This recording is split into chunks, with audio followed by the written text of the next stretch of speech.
Hi, welcome back to my YouTube channel Vaishu's triplex. അപ്പോൾ ഇന്ന് നമ്മളെ പുതിയൊരു വ്ളോഗാണ്. അപ്പോൾ നമ്മൾ കണ്ണൂരിൽ നിന്ന് പായിപ്പാടേക്ക് ഒരു യാത്ര പോവാണ്. പെട്ടെന്നാണ് തീരുമാനിച്ചത് നമുക്കിങ്ങനെ പായിപ്പാട് വരെ പോയാലോ. അപ്പോൾ പായിപ്പാടിൻ്റെ അമ്മമ്മയുടെ വീടുണ്ട്. അമ്മമ്മയുടെ ബർത്ത്ഡേ നമ്മൾ ഈ പോകുന്നതിൻ്റെ 2 ദിവസം മുമ്പായിരുന്നു. അപ്പോൾ അത് വർക്കിംഗ് ഡേ ആയതുകൊണ്ട് തന്നെ ഏട്ടനോ അച്ഛനോ ഒന്നും ഉണ്ടാവില്ല. അപ്പോൾ അതുകൊണ്ട് ഞങ്ങൾ പെട്ടെന്ന് തീരുമാനിച്ചു. വെള്ളിയാഴ്ച രാവിലെ തീരുമാനിച്ചു. വെള്ളിയാഴ്ച നമുക്ക് എന്നാൽ രാത്രിയിൽ ട്രെയിനുണ്ട്, അന്ത്യോദയുണ്ട്. അപ്പോൾ അത് അൺറിസർവ്ഡ് ടിക്കറ്റ്സ് കിട്ടും. ആ പോകാൻ എല്ലാം പ്ലാൻ ചെയ്തു. വേഗം ഡ്രസ്സെല്ലാം പാക്ക് ചെയ്യാൻ വേണ്ടി തുടങ്ങി. അപ്പോൾ നമ്മളിങ്ങനെ കുട്ടികളുടെ സാധനങ്ങളെല്ലാം ഇങ്ങനെ അറേഞ്ച് ചെയ്ത് വെച്ചുകൊണ്ടിരിക്കുമ്പോൾ അത് നമ്മളെ കുട്ടികൾ ചെറിയൊരു പണി ഒപ്പിച്ചത്. അപ്പോൾ രണ്ടുപേരും കൂടി ഒരു സാധനത്തിന് വേണ്ടി അടി ഉണ്ടാക്കുന്നുണ്ടായിരുന്നു. നമ്മളിപ്പോൾ എത്ര ശ്രദ്ധിച്ചു കഴിഞ്ഞാലും നമ്മൾ ഈ നോക്കി കഴിയുന്ന കണ്ണ് തെറ്റേണ്ട താമസം എന്തെങ്കിലും അത് ഒപ്പിക്കും. പിള്ളേരുടെ ഇടയ്ക്ക് അങ്ങനെ അടിയുണ്ടിയൊന്നും ഉണ്ടാവില്ല. പക്ഷെ അവർ മെയിനായിട്ടുള്ള പ്രശ്നം എന്ന് വെച്ച് കഴിഞ്ഞാൽ ഒരു സാധനം എടുക്കുകയാണെങ്കിൽ അടുത്തയാൾക്ക് ആ സാധനം വേണം. അപ്പം അങ്ങനെയുള്ളൊരു ചെറിയൊരു അടിപിടി നടക്കുന്ന സമയത്താണ് അടുത്തയാൾക്ക് കൊടുക്കാതിരിക്കാൻ വേണ്ടി ചിരിച്ചുകൊണ്ട് ഒരാൾ ചാടിയതാണ്. ഈ സോഫയുടെ സൈഡിലുള്ള വുഡിൻ്റെ ഇതിന് മേലെ കൊണ്ട് തലയിടിച്ചിട്ട് ഇവിടെ നടുക്ക് തന്നെ ഇവിടെ ഒരു പൊട്ടിൽ വന്നു ഒരാൾക്ക്. ചെറിയ രീതിയിൽ ബ്ലഡ് പോയി. ഞങ്ങളെ വർഷം ചെറുതായിട്ട് പേടിച്ചു. അപ്പോൾ എൻ്റെ ഏച്ചിൻ്റെ പീഡിയാട്രീഷ്യനാണ് വല്യമ്മയുടെ മോള്. അപ്പോൾ ഏച്ചിക്ക് ഞങ്ങൾ ഇങ്ങനെ ഫോട്ടോ എല്ലാം എടുത്ത് അയച്ചു കൊടുത്തു. അപ്പോൾ സ്ഥിരമായിട്ട് എൻ്റെ 3 മക്കളെ നോക്കുന്നത് ഏച്ചി തന്നെയാണ്. ഇപ്പോൾ എന്തെങ്കിലും ഒരു അസുഖം വന്നു കഴിഞ്ഞാൽ എൻ്റെ ഒരു ആശ്വാസം എന്ന് പറഞ്ഞു കഴിഞ്ഞാൽ വിളിക്കും അപ്പുറത്ത് ഏച്ചി ഉണ്ടാവും. അത് എത്ര രാത്രിയാണെങ്കിലും ഇനി അഥവാ ഞങ്ങൾ ഇവിടുന്ന് കൊണ്ടുപോകാൻ ബുദ്ധിമുട്ടുണ്ടെങ്കിൽ ഏച്ചി ഇവിടെ വന്ന് നോക്കും. അപ്പോൾ ആ ഏച്ചി ഉള്ളത് സത്യം പറഞ്ഞു കഴിഞ്ഞാൽ ഞങ്ങൾക്ക് നല്ലൊരു ആശ്വാസമാണ്. അഞ്ചരക്കണ്ടി മെഡിക്കൽ കോളേജിൽ ആ ഏച്ചി ജോലി ചെയ്യുന്നത്. അപ്പോൾ അങ്ങനെയാണ് കാര്യം. അപ്പോൾ ഞങ്ങളിങ്ങനെ ഫോട്ടോ എടുത്ത് അയച്ചു കൊടുത്തു. അപ്പോൾ ഏച്ചി സ്ഥലത്തുണ്ടായിട്ടില്ല. അപ്പം നോക്കിയിട്ട് പറഞ്ഞു കുഴപ്പമൊന്നുമില്ല, ഒന്ന് വേണമെങ്കിൽ ഗമ്മ ചൊട്ടിക്കാം, കാരണം മുറിവ് അങ്ങനെ തുറന്ന് കിടക്കണ്ടല്ലോ, അതുകൊണ്ട് ഗമ്മ ചൊട്ടിച്ചാൽ മതി. എവിടെ നിന്നാണെങ്കിലും അല്ലെങ്കിൽ സ്റ്റിച്ച് വേണമെങ്കിൽ ഇടാം. പക്ഷെ എന്ന് വെച്ച് കഴിഞ്ഞാൽ പെയിൻ കിട്ടും. അവൻ അടങ്ങിയിരിക്കില്ല. ഈ മുറിവ് പറ്റിയ ആൾ പൊന്നൂസാണ്. അപ്പോൾ അവൻ അടങ്ങിയിരിക്കില്ല. അപ്പോൾ നമ്മൾ ഗമ്മ ചൊട്ടിക്കുന്നത് നല്ലതെന്ന് പറഞ്ഞിട്ട് നമ്മൾ ഇങ്ങനെ അഞ്ചരക്കണ്ടി മെഡിക്കൽ കോളേജിൽ അവിടെ ഇല്ല ഇപ്പോൾ എന്ന് പറഞ്ഞു കഴിഞ്ഞിട്ട് നമ്മളിത് നേരെ കണ്ണൂരേക്ക് വിട്ടു. അത് നമ്മൾ ട്രെയിൻ എല്ലാം പാക്കേജിലാണ് പോയത്, സാധനങ്ങളെല്ലാം പാക്കേജിലാണ് പോയത്. കാരണം ട്രെക്കിങ് സമയത്തിന് കുറച്ച് മുമ്പ് നമ്മളിങ്ങനെ ഡോക്ടറെ കണ്ടിട്ട് ഇത് മുറിവ് ഗമ്മു ചൊട്ടിച്ച് നമുക്ക് പോകാനുള്ള പ്ലാനിങ്ങിലാണ് നമ്മൾ പോയത്. അപ്പോൾ ആദ്യം ഒരു ഹോസ്പിറ്റലിൽ പോയി. അപ്പോൾ അവിടെ പോയി കഴിയുമ്പോൾ അവിടെ ഗമ്മു ചൊട്ടിക്കുന്നില്ല, അവർ സ്റ്റിച്ചിങ് മാത്രമേ ഉള്ളൂ. എന്നിട്ട് നമ്മൾ അടുത്തൊരു ഹോസ്പിറ്റലിൽ പോയി. അപ്പോൾ അവിടെയായിരുന്നു ഏറ്റവും രസം. അവിടെ പോയി കഴിഞ്ഞപ്പോൾ എന്നോട് പറഞ്ഞു ഈ മുറിവ് കുറച്ച് ആഴമുണ്ട്. അപ്പോൾ നമ്മൾ ആദ്യം ഹോസ്പിറ്റലിൽ പോയപ്പോഴേ ഈ മുറിവുകളെല്ലാം ക്ലീൻ ചെയ്ത് തന്നിട്ടുണ്ടായിരുന്നു കേട്ടോ. ഫുൾ ബ്ലഡ് ആയിട്ടുണ്ട്, ചുറ്റും ബ്ലഡ് ആയിട്ടുണ്ട്. അപ്പോൾ അത് ക്ലീൻ ചെയ്ത് തന്നു. അപ്പോൾ രണ്ടാമത്തെ ഹോസ്പിറ്റലിൽ പോയപ്പോൾ അവർ പറഞ്ഞു ഈ മുറിവ് ആഴത്തിലുള്ള മുറിവാണ്, കുട്ടികൾക്ക് ഇങ്ങനെ മുറിവ് വരുന്ന സമയത്ത് നമുക്ക് ഇത് പ്ലാസ്റ്റിക് സർജറിയാണ് വിളിക്കേണ്ടത്, അവർ വേണം നമുക്ക് ചെയ്യാൻ വേണ്ടിയിട്ട്, ഇല്ലെങ്കിൽ ഭാവിയിൽ ഇങ്ങനെ തന്നെ പാട് കിടക്കൂലേ, അതുകൊണ്ട് അവർ വേണം അത് ചെയ്യാൻ വേണ്ടിയിട്ടെന്ന് പറഞ്ഞു. ഞാൻ ഇവിടുത്തെ സർജറി ഒന്ന് വിളിച്ചു നോക്കട്ടെ, അങ്ങനെ ഞാൻ കേട്ടത്, ഇവിടുത്തെ സർജറി ഒന്ന് വിളിച്ചു നോക്കട്ടെ. അങ്ങനെ ഒന്ന് വിളിച്ചു നോക്കുക, കാരണം സ്റ്റിച്ച് ഇടാനേ പറ്റൂ. പിന്നെ എനിക്ക് ഒരു ഐഡിയ ഇല്ല, കാരണം നോക്കിക്കഴിഞ്ഞിട്ട് സ്റ്റിച്ച് ഇടാനേ പറ്റൂ എന്ന് അവർ പറയുമ്പോൾ എനിക്ക് അതിനെക്കുറിച്ച് ഒന്നും പറയാനില്ലല്ലോ. പക്ഷേ അവർ പ്ലാസ്റ്റിക് സർജറിയൊക്കെ വിളിക്കുന്നുണ്ടെന്ന് എനിക്കറിയില്ലായിരുന്നു. അപ്പോൾ എൻ്റെ അമ്മ പെട്ടെന്ന് വന്നു. അമ്മ വന്ന് ചോദിക്കുന്ന സമയത്ത് ആണ് അവർ പറയുന്നത് വേറെ ഹോസ്പിറ്റലിൽ പ്ലാസ്റ്റിക് സർജറി വരുന്നുണ്ട്, ഇവിടെ സർജറി നടക്കാൻ വേണ്ടിയുള്ള എല്ലാ സെറ്റപ്പും നടക്കുന്നുണ്ട്. ഞങ്ങൾ ആകെ അന്തം വിട്ടുപോയി. എന്നിട്ട് അമ്മ പറഞ്ഞു വന്നിട്ട് മതി വേണ്ട, നമ്മളിങ്ങനെ ട്രെയിനിൽ പോയിന്ന് അവിടെ പോയിട്ട് ഞങ്ങൾ ചെയ്തോളാന്ന് പറഞ്ഞു. കാരണം മുറിവ് കാണാൻ അത്ര ഇതില്ല, നമ്മൾ ബ്ലഡ് അവിടെ ചുറ്റും പിറങ്ങി നിന്നുകൊണ്ട് മാത്രം അങ്ങനെ തോന്നുമായിരുന്നു. അപ്പോൾ അവർ പറഞ്ഞു എന്നാൽ ശരി നിങ്ങൾ അവിടെ പോയിട്ട് ചെയ്തോന്ന് പറഞ്ഞു. നമ്മൾ 3ാമത്തെ ഹോസ്പിറ്റലിൽ പോയി. അവിടെ പോയപ്പോൾ അവർ നോക്കിയിട്ട് പറഞ്ഞു ഇത് ഞങ്ങളെ പരിശോധിക്കട്ടെ, പരിശോധിച്ച് കഴിഞ്ഞിട്ട് സ്റ്റിച്ചിൽ ഗമ്മു ചൊട്ടിക്കാൻ പറ്റുന്നതെങ്കിൽ ഗമ്മു ചൊട്ടിക്കും, അത് നിൽക്കുന്നില്ലെങ്കിൽ മാത്രമേ സ്റ്റിച്ച് ഇടുള്ളൂ എന്ന് പറഞ്ഞു. അവർ പോയി നോക്കിക്കഴിഞ്ഞപ്പോൾ ഗമ്മു ചൊട്ടിക്കാവുന്നതേ ഉള്ളൂ. 2 മിനിറ്റ് കൊണ്ട് കാര്യം കഴിഞ്ഞു. നമ്മൾ കുട്ടിയെ തിരിച്ചെത്തി. ഞങ്ങൾ നേരെ യാത്ര തിരിച്ചു. അത്ര ഇതുള്ളൂ. നമ്മളന്ന് അതിന് മുമ്പ് കുറച്ച് ടെൻഷൻ അടിച്ചു. പെട്ടെന്ന് ഇങ്ങനെ ഞാൻ മാത്രമാണ് കുട്ടിയെ കൊണ്ട് അകത്ത് കയറിപ്പോയത്. പെട്ടെന്ന് പ്ലാസ്റ്റിക് സർജനെ വിളിക്കണം, സർജറി ചെയ്യണം, മുറിവ് ആഴത്തിലുള്ളതാണെന്ന് ഇങ്ങനെയൊക്കെ പറഞ്ഞു കഴിഞ്ഞപ്പോൾ പെട്ടെന്ന് നമ്മളൊന്ന് പേടിച്ചു പോയില്ലേ. പക്ഷെ ഇപ്പം നോക്കിക്കഴിഞ്ഞാൽ മുറിവെല്ലാം ഉണങ്ങി, അവിടെ ചെറിയൊരു ചുവന്ന പാടുണ്ട്. ചുവന്ന പാടുകൾ ഉണങ്ങി വരുന്നുണ്ട്. അപ്പോൾ ആ സമയത്ത് നമ്മളിങ്ങനെ സർജനെയൊക്കെ വിളിച്ചു കഴിഞ്ഞാൽ ഒന്ന് ഹോസ്പിറ്റലിൽ കയറി എന്തൊക്കെയാണ് കേൾക്കേണ്ടി വരുമോ, നമ്മൾ വിചാരിക്കാത്ത കാര്യങ്ങളൊക്കെ നമുക്ക് അത്രയ്ക്കും ടെൻഷനൊക്കെ വരും ഇങ്ങനെയൊക്കെ കേൾക്കുവാണെങ്കിൽ. അപ്പോൾ അത് കഴിഞ്ഞ് ഞങ്ങൾ പായിപ്പാടേക്ക് യാത്ര തിരിച്ചു. അത് അന്ത്യോദയ്ക്കാണ് കയറുന്നത്. അപ്പോൾ പോകാൻ വേണ്ടി എളുപ്പമാണ് കേട്ടോ. നമ്മൾ വെള്ളിയാഴ്ച രാത്രിയിൽ കയറി കഴിഞ്ഞ് കഴിഞ്ഞാൽ ശനിയാഴ്ച നമ്മളവിടെ എത്തും. അതുപോലെ ഈ ട്രെയിൻ തന്നെ വ്യാഴാഴ്ച രാത്രിയിൽ അവിടെ നിന്ന് ഇങ്ങോട്ടുണ്ട്, ട്രിവാൻഡ്രത്ത് നിന്ന് ഇങ്ങോട്ട് പുറപ്പെടുന്നുണ്ട്. അപ്പോൾ സത്യം പറഞ്ഞു കഴിഞ്ഞാൽ നമുക്ക് നല്ല സുഖമാണ്. കാരണം ബുക്ക് ചെയ്ത ടിക്കറ്റ് ആയതുകൊണ്ട് നമ്മളിപ്പോൾ എപ്പോഴും നമുക്ക് പെട്ടെന്ന് ബുക്ക് ചെയ്ത് വെച്ചിരിക്കണമെന്നില്ല. പക്ഷെ നമുക്ക് പെട്ടെന്ന് ഒരു അത്യാവശ്യത്തിന് പോകണമെന്ന് പറയുകയാണെങ്കിൽ നമുക്ക് ഈ ട്രെയിൻ ആശ്രയിക്കാം. അങ്ങനെ ഞങ്ങൾ പായിപ്പാടേക്ക് യാത്ര തിരിച്ചു. അപ്പം നമ്മൾ കയറിയ ട്രെയിൻ കണ്ണൂർ എത്തിയത് 9:55, അതായത് രാത്രി 8:10 മാംഗ്ലൂരിൽ നിന്ന് പുറപ്പെട്ട് നമ്മൾ 9:55 ഈ ട്രെയിന് കണ്ണൂർ രാത്രിയിൽ. എന്നിട്ട് നമ്മൾക്ക് രാവിലെ ട്രിവാൻഡ്രത്തേക്ക് പോകുന്നെങ്കിൽ ട്രിവാൻഡ്രം വരെയുള്ള ട്രെയിനാണ്. ട്രിവാൻഡ്രത്തേക്ക് പോകുന്നെങ്കിൽ 5:30 ആകുമ്പോൾ ട്രിവാൻഡ്രം എത്തും. നമ്മൾക്കിപ്പോൾ ഇറങ്ങേണ്ടത് കായംകുളത്താണ്. തിരുവല്ലയിലോ ചങ്ങനാശ്ശേരിയോ ഇറങ്ങുന്നതാണ് നമുക്ക് എളുപ്പം, പക്ഷെ അവിടെ സ്റ്റോപ്പില്ല. അപ്പോൾ രാത്രിയാവുന്നത് തന്നെ കുട്ടികൾ ഉറങ്ങുന്നുള്ളത് ഞങ്ങൾക്കൊരു ആശ്വാസമുള്ളത്. ഇപ്പോൾ രണ്ടുപേരെ ഞങ്ങൾ ഉറക്കി. അപ്പുറത്തെ ഏട്ടൻ്റെ ഫ്രണ്ടും ഉണ്ടായിരുന്നു. അവർ രണ്ടും കൂടെ കൂടിയിട്ട് മൂന്നാമത്തെ ആളെ ഉറക്കി. ഞങ്ങൾക്ക് നല്ല ഉറക്കം ചെയ്യുന്നുണ്ടായി, പക്ഷെ ഉറങ്ങാൻ ഒരു രക്ഷയില്ല. നമ്മൾ ഈ കുട്ടികളെയും കടത്തി ഉറക്കിയിട്ട് എവിടെയെങ്കിലും ചാഞ്ഞ് കിടന്നുറങ്ങിയാൽ ശരിയാവില്ലല്ലോ, റിസ്ക് അല്ലേ. അപ്പം ഞങ്ങളങ്ങനെ ഉറങ്ങാണ്ടിരിക്കുകയാണ്. നല്ല ഉറക്കം വരുന്നുണ്ട്. ഇതിനകത്ത് ഏറ്റവും രസം എന്താണെന്ന് വെച്ചാൽ ഞങ്ങളിങ്ങനെ ട്രെയിൻ കയറുന്നതിന് തൊട്ട് മുമ്പാണ് നമ്മളെ അമ്മമ്മയും അമ്മാവനെയും വിളിച്ചു പറഞ്ഞത് ഞങ്ങൾ വരുന്നുണ്ട് എന്ന്. അങ്ങനെ അതാ ഞാൻ പറഞ്ഞു, ഞങ്ങൾ നേരത്തെ തീരുമാനിച്ച യാത്രയല്ല. അപ്പോൾ ഈ ട്രെയിനാണെങ്കിൽ എത്ര എടുത്ത് പിടിച്ചിട്ടു എന്നറിയോ. അപ്പോൾ അതുകൊണ്ട് തന്നെ ട്രെയിൻ കുറേ ലേറ്റായി, 1 മണിക്കൂറോളം ലേറ്റായി. അങ്ങനെ ഞങ്ങൾ പോയിക്കൊണ്ടിരിക്കുക. രാവിലെ ആവുന്ന നോക്കി. ഇപ്പോൾ നമ്മൾ ട്രെയിൻ ഇറങ്ങാനായോ വീഡിയോ കേട്ടോ ഇത്. അപ്പോൾ നമ്മൾ ഈ കായംകുളത്ത് ഇറങ്ങാനായി. കായംകുളത്ത് ഇറങ്ങിയിട്ട് നമുക്ക് നേരെ ബസ് പിടിക്കാമെന്ന് ഞങ്ങൾ പ്ലാൻ ചെയ്ത് വെച്ചേക്കുന്നത്. കാരണം ഇല്ലെങ്കിൽ അടുത്ത ട്രെയിൻ പിന്നെ അവിടെ 1 മണിക്കൂർ ഇരുന്ന ശേഷം മാത്രമാണ് അടുത്ത ട്രെയിൻ വരുന്നത് നമ്മളെ തിരുവല്ലയിലേക്ക്. അതുകൊണ്ട് ഞങ്ങൾ ഇറങ്ങിയിട്ട് നടക്കും. അപ്പോൾ ചെറിയ രീതിയിൽ തണുപ്പുണ്ടായിരുന്നു. പിന്നെ അവർക്ക് കുട്ടികൾക്ക് പിന്നെ പ്രശ്നം ഉണ്ടായിട്ടില്ല, സ്വെറ്റർ പോലത്തെ ആയതുകൊണ്ട് പിന്നെ പ്രശ്നമൊന്നും ഉണ്ടായിട്ടില്ല. ഞങ്ങളങ്ങനെ KSRTC സ്റ്റാൻഡിലെത്തി. ഒരു 7:10 ആയപ്പോഴാണ് ബസ് വന്നത്. അന്നേരം തന്നെ പുറപ്പെട്ടു. അധികം നേരം അവിടെ നിർത്തിയിട്ടൊന്നുമില്ല കേട്ടോ. അപ്പോൾ അവിടുന്ന് നമ്മൾ പുറപ്പെട്ടു. ആദ്യമായിട്ട് കുട്ടികളെയും കൊണ്ട് നമ്മൾ ബസ്സിൽ കയറുന്നത്. ആദ്യമായിട്ട് ബസ്സിൽ പോലെ പോലും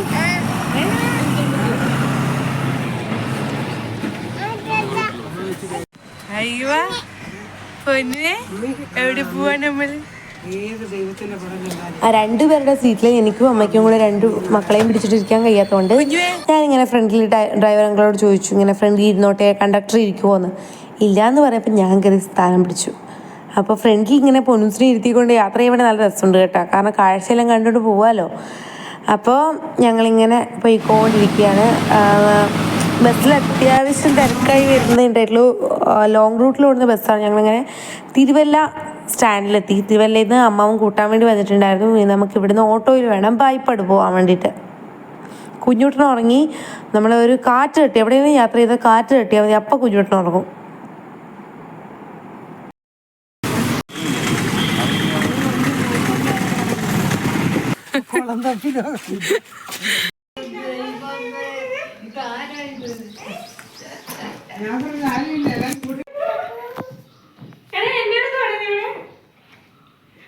മക്കൾ കൊടുക്കാതെ പാപത്തിനാടാ നേരത്തിന് ഉറങ്ങിട്ടുണ്ടോ.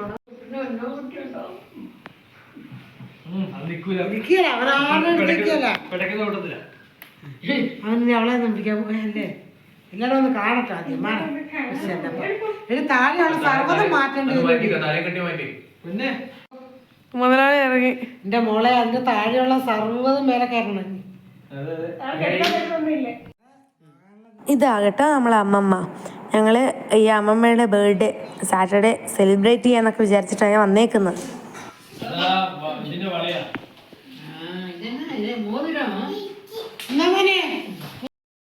ഞങ്ങൾ വന്നു കഴിഞ്ഞവിടെ അമ്മ കുട്ടികൾക്ക് ഭക്ഷണം എല്ലാം കൊടുത്തു. അപ്പോൾ വിശക്കുന്നുണ്ടല്ലോ, അതുകൊണ്ട്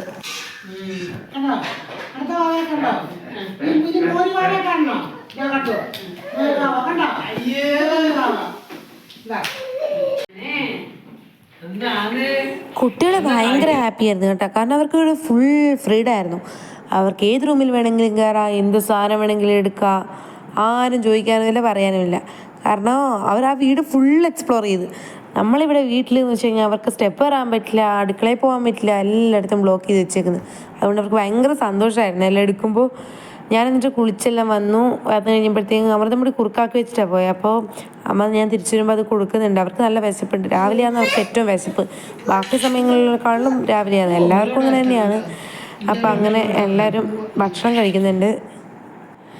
അപ്പോൾ കുറുക്കെല്ലാം കഴിച്ച് കഴിഞ്ഞിട്ട് ഇതാ എല്ലാവരും കുളിയെല്ലാം കഴിഞ്ഞിട്ടുണ്ടായിരുന്നേ. കുളിയെല്ലാം കഴിഞ്ഞിട്ട് കുറുക്കം കഴിച്ച് നല്ല സുഖം ഉറക്കം. അന്നേരം ഇതാ അമ്മമ്മ കൂമ്പ് വറവാക്കാൻ വേണ്ടിയിട്ട് കൂമ്പ് കൊത്തുന്നുണ്ട്. ഞാൻ ആ സമയത്ത് ഞാനും കിടന്നുറങ്ങി കേട്ടോ. ഞാൻ മാത്രം എല്ലാവരും ഈ അമ്മമ്മ സഹിതം എല്ലാവരും നമ്മൾ സിറ്റൗട്ടിൽ തന്നെ കിടന്നുറങ്ങി. ഉറക്കെല്ലാം കഴിഞ്ഞ് എഴുന്നേറ്റ് കഴിഞ്ഞിട്ടുള്ള രംഗം എന്തെല്ലാം.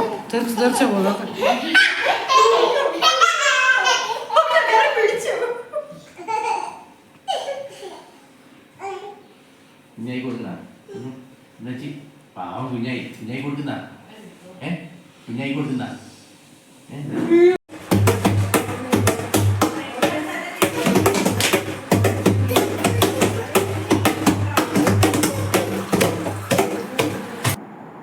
പാവം കുട്ടി എല്ലാം അടുക്കി വെക്കുക.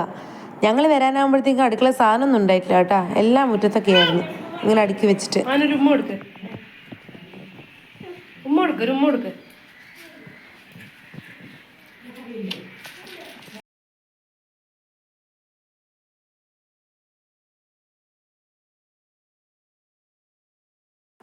ചേച്ചി ആ സോപ്പ് ഇട്ടിട്ട് ഒരു കേക്ക് വീതം വെച്ച് കഴിക്കാം കേട്ടോ, മക്കൾ 3 പേരും. അപ്പോൾ ചേച്ചിയല്ല, അവള് ചിറ്റയാണ്, എൻ്റെ മാമൻ്റെ മോളാണ്. അപ്പോൾ അവളെ ചേച്ചിന്നാണ് പക്ഷെ അവർ വിളിക്കുന്നത്, അതുകൊണ്ട് ഞാനും ചേച്ചിന്ന് പറഞ്ഞത്. അങ്ങനെ അവളെ സോപ്പ് ഇട്ടിട്ട് 3 പേരും കേക്കും വാങ്ങി കഴിച്ച്. അടുക്കളയൊക്കെ പോകുമ്പോൾ പുറകെ പോകും ചേച്ചി ചേച്ചിന്ന് വിളിച്ചിട്ട്. അങ്ങനത്തെ നമ്മളെല്ലാവരും കൂടെ സിറ്റ് ഔട്ടിൽ ഇരുന്നിട്ട് ഇങ്ങനെ വർത്താനം പറഞ്ഞിരിക്കുക. നല്ല രസമല്ല ഇങ്ങനെ കുറേ പേര് കൂട്ടിയിട്ട് സിറ്റ് ഔട്ടിൽ ഇരുന്ന് വർത്താനവും പറഞ്ഞിരിക്കുന്നത്. അപ്പോൾ നീ പറയണം, നിങ്ങളുടെ അഭിപ്രായം പറയൂ. നിങ്ങൾ പറയൂ അച്ഛ പറയൂ. അമ്മ പറയൂ, അഭിപ്രായം പറയൂ. അമ്മായിക്ക് ഇതിനെ പറ്റി എന്താണ് പറയാനുള്ളത്? പറയൂ അമ്മായി. ഇത് സംഭവം വേറൊന്നുമല്ല കേട്ടാ, എൻ്റെ അച്ഛൻ്റെ പോക്കറ്റിലുള്ള പൈസ സഹിതം വെച്ചിട്ട് എൻ്റെ അമ്മ വാഷിംഗ് മെഷീനിൽ തുണി അലക്കി. അതിനെ കുറിച്ചാട്ടോ ഈ പറയുന്നത്. ഞങ്ങൾ ആകെ ചിരിക്കുകയും ചെയ്ത് ടെൻഷനിക്കുകയും ചെയ്ത്. പൈസ മൊത്തം പോയില്ല. അപ്പം ഞങ്ങൾ അത് കഴിഞ്ഞിട്ട് ഒരു അമ്പലത്തിൽ, കവിയൂർ അമ്പലത്തിൽ പോകാൻ വേണ്ടിയിട്ട് റെഡിയായതാണ്. അപ്പോൾ വൈകുന്നേരം തന്നെ ഞങ്ങളെല്ലാവരും റെഡിയായി ഇറങ്ങി. ഇവിടെ നിന്ന് ഇനി ഒരു ഓട്ടോയിൽ വേണം, കുറച്ച് ദൂരമേ ഉള്ളൂ. അപ്പം നമ്മൾ കുട്ടികളുണ്ടായ ശേഷം നമ്മളിങ്ങനെ ആലോചിക്കുന്നത് നമുക്ക് കവിയൂരമ്പലത്തിലൊക്കെ ഒന്ന് പോകണമെന്ന്. അപ്പോൾ അതിനും പറ്റിയത് ഇപ്പോഴാണ്. അങ്ങനെ ഞങ്ങൾ പോകാൻ വേണ്ടി ഇറങ്ങി. റോഡിലെത്തിയിട്ട് വേണം ഓട്ടോ പിടിക്കാൻ വേണ്ടിയിട്ട്.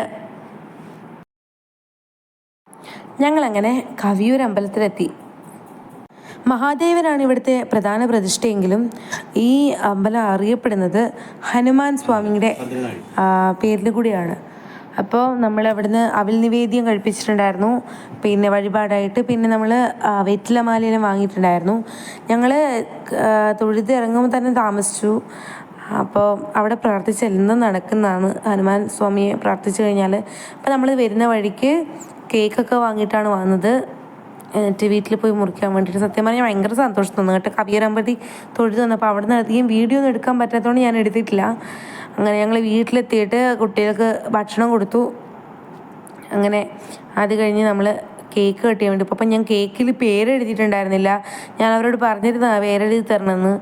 അപ്പോൾ എനിക്ക് പേരെഴുതാനുള്ള സംഭവം എനിക്ക് തന്നിട്ട് നീ തന്നെ എഴുതി നോക്കുമെന്ന് പറഞ്ഞാൽ അവർ തന്നു വിട്ടു. ഞാനങ്ങനെ ഒന്ന് ട്രൈ ചെയ്തു. എൻ്റെ ആദ്യത്തെ ട്രൈ ആകട്ടോ, അതുകൊണ്ട് ആരും കുറ്റം പറയല്ലേ. എന്നിട്ട് ഞങ്ങളെല്ലാവരും കൂടെ കേക്ക് മുറിച്ച്. അമ്മാവൻ വന്നവിടെ വലിയമ്മാവൻ്റെ തോളത്ത് കയറിയിരുന്നു മോനു. അങ്ങനെ ഞങ്ങളെല്ലാവരും കൂടെ കേക്ക് മുറിച്ചു. നല്ല സന്തോഷമായിട്ടുള്ളൊരു ദിവസം. എനിക്ക് രാത്രി കുറച്ച് ഉറക്കളക്കേണ്ടി വന്നു. എന്നിരുന്നാലും നമുക്ക് വന്നിട്ട് നല്ല സന്തോഷം തന്നെ. ആ കവിയൂരമ്പലത്തിൽ പോകാൻ പറ്റി, എല്ലാവരെയും കാണാനും വർത്താനം പറയാനും പറ്റി. അപ്പോൾ നമ്മൾ അമ്മമ്മയുടെ ബർത്ത്ഡേ ആഘോഷിക്കുന്ന, അങ്ങനെ ഒരുപാട് സന്തോഷം. 22-ാം തീയതി ആയിരുന്നു കേട്ടോ അമ്മമ്മയുടെ ബർത്ത്ഡേ വന്നത്. നക്ഷത്രമാണ് നോക്കിയത്. അപ്പോൾ നമ്മൾ ജനുവരി 22-ാം തീയതി ആയിരുന്നു നക്ഷത്രം വന്നിരുന്നത്. അപ്പം ഞങ്ങൾ അത് ബുധനാഴ്ച ആയിരുന്നുകൊണ്ട് ഞങ്ങൾ ശനിയാഴ്ച ഇത് സെലിബ്രേറ്റ് ചെയ്തു. അങ്ങനെ ഞങ്ങളെല്ലാവരും അമ്മമ്മയ്ക്ക് കേക്കും കൊടുത്തു. അമ്മ ഞങ്ങൾക്ക് എല്ലാവർക്കും കേക്ക് തന്നു. ഇത്രയ്ക്കും സന്തോഷം ചിരിയൊക്കെ എന്താണെന്നറിയോ, അമ്മമ്മയ്ക്ക് ഷുഗറുണ്ട്. അപ്പോൾ അത്ര കേക്ക് കഴിക്കാൻ കഴിയുള്ളൂ. നമ്മളിങ്ങനെ നുള്ളി ചിലപ്പോൾ പറ്റിച്ചിട്ടൊക്കെയോ കൊടുക്കുന്നുണ്ടാവുക, ഷുഗർ കൂടരുതല്ലോ.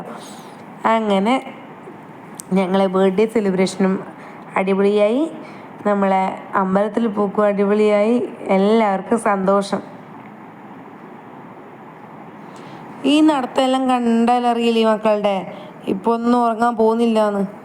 എനിക്കത് കണ്ടപ്പോഴേ തിരിഞ്ഞ്, ഈ അടുത്ത കാലത്തൊന്നും ഇവർ ഉറങ്ങൂലെന്ന്.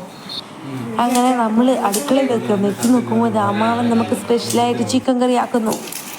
അപ്പോൾ നല്ല ചിക്കൻ കറിയായിരുന്നു കേട്ടോ. ഞാനത് ആക്കുന്ന സമയത്ത് വീഡിയോ എടുത്തില്ല, ഈ കുട്ടികളെ പുറകെ ആയതുകൊണ്ട് കുട്ടികളെ ഉറക്കാനൊക്കെ നോക്കിക്കൊണ്ട് ഞാൻ വീഡിയോ എടുത്തിട്ട് അതിൻ്റെ ഇടയ്ക്ക് എൻ്റെ മോനും അമ്മായി അടിച്ചു വരാൻ വെച്ച ചൂലാണ്, അതുകൊണ്ട് അടിച്ചു വരുന്നു. എന്നിട്ട് ഇതാ നമ്മളെ കപ്പയും ചിക്കനും റെഡി. നമ്മളെല്ലാം ഇത് കഴിച്ചു കേട്ടാ. അത് എന്നിട്ട് നമ്മളെ മോനൂസിനെ ഉറക്കി, പൊന്നൂസിനെ ഉറക്കി. പക്ഷെ നമ്മളെ കുഞ്ഞൂസ് മാത്രം എന്ത് ചെയ്തിട്ട് ഉറങ്ങുന്നില്ല. കുറേ നേരം അവനെ പിടിച്ചിരുന്നു, പക്ഷെ അവൻ ഉറങ്ങുന്നേ ഇല്ല. ഞങ്ങൾ എന്നിട്ട് പുറത്തിങ്ങനെ വന്നിരിക്കുമായിരുന്നു, പുറത്തിരുന്ന് വർത്താനെല്ലാം പറഞ്ഞുകൊണ്ട്. ഈ വിശേഷം പറയുന്നതൊക്കെ എന്താണെന്നറിയാം, അവരിങ്ങനെ പഴയ കഥകൾ ഇങ്ങനെ പറയാന്ന്. ഞാനപ്പോൾ അമ്മ അറിയാണ്ട് ക്യാമറ ഓണാക്കി കഴിഞ്ഞാൽ പറയൂല എന്ന് പറഞ്ഞു.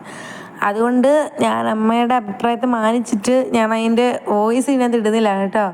ഇരുന്ന് പഴയ കഥ പറയാം, നമ്മളെല്ലാം ചിരിച്ചിങ്ങനെ ഓരോ കഥകൾ കേട്ടിട്ട്. ഇവരിങ്ങനെ, ഞങ്ങൾക്ക് പണ്ടേ ഇഷ്ടമാണ് കേട്ടോ. ഞങ്ങൾ രാത്രികളിൽ ഇങ്ങനെ ലൈറ്റ് അങ്ങനെ പോവുകയാണെങ്കിൽ അച്ഛനെയും അമ്മയും വിളിച്ചിരുത്തിട്ട് ഞങ്ങളിങ്ങനെ അവരുടെ പണ്ടത്തെ കഥകളെല്ലാം കേൾക്കും. അവർ നമ്മൾ യാത്ര പോയി, നിങ്ങൾക്കൊക്കെ അറിയായിരിക്കും, നിങ്ങളുടെ അച്ഛനും അമ്മയൊക്കെ അങ്ങനെ ആയിരിക്കും പറയുന്നുണ്ടാവുക. അത് കുന്നും മലയെല്ലാം ഇറങ്ങി യാത്ര പോയതും ഫ്രണ്ട്സുമായിട്ട് കറങ്ങിയ കഥയും അങ്ങനത്തെയൊക്കെ അവരുടെ അന്നത്തെ കാലത്തൊരു സന്തോഷങ്ങളെല്ലാം നമ്മളിങ്ങനെ സംസാരിച്ചുകൊണ്ടിരിക്കുകയായിരുന്നു. എന്തായാലും നല്ല സുഖം. ഇങ്ങനെ എനിക്ക് ഭയങ്കര ഇഷ്ടമായിട്ടോ ഇങ്ങനെ പുറത്തുനിന്ന് വർത്താനം പറഞ്ഞുകൊണ്ടിരിക്കുക. കുഞ്ഞിനെ കണ്ട നമ്മളെ കുഞ്ഞൂസ് ഉറങ്ങുന്നേയില്ല. അവൻ്റെ കണ്ണിലേക്കൊന്ന് നോക്കി ഉറക്കം എവിടെയെങ്കിലും ഉണ്ടോയെന്ന്. അവൻ ഉറങ്ങൂല, ഇപ്പോൾ ഒന്നും ഉറങ്ങൂല അവൻ. അപ്പോൾ നമ്മൾ ഫുഡെല്ലാം കഴിഞ്ഞിട്ടുള്ള ഈ വർത്താനങ്ങളെല്ലാം കഴിഞ്ഞിട്ട് പോയി കിടന്നുറങ്ങി. അപ്പോൾ വീഡിയോ എല്ലാവർക്കും ഇഷ്ടപ്പെടുകയാണെങ്കിൽ ലൈക്ക് ചെയ്യണം, ഷെയർ ചെയ്യണം, സബ്സ്ക്രൈബ് ചെയ്യണം. നിങ്ങളുടെ അഭിപ്രായങ്ങളും കൂടെ ഒന്ന് കമൻറ്റ് ചെയ്യണം. അപ്പോൾ സബ്സ്ക്രൈബ് ചെയ്യാണ്ട് കാണുന്നവരൊക്കെ ഒന്ന് സബ്സ്ക്രൈബും കൂടി ചെയ്യണേ.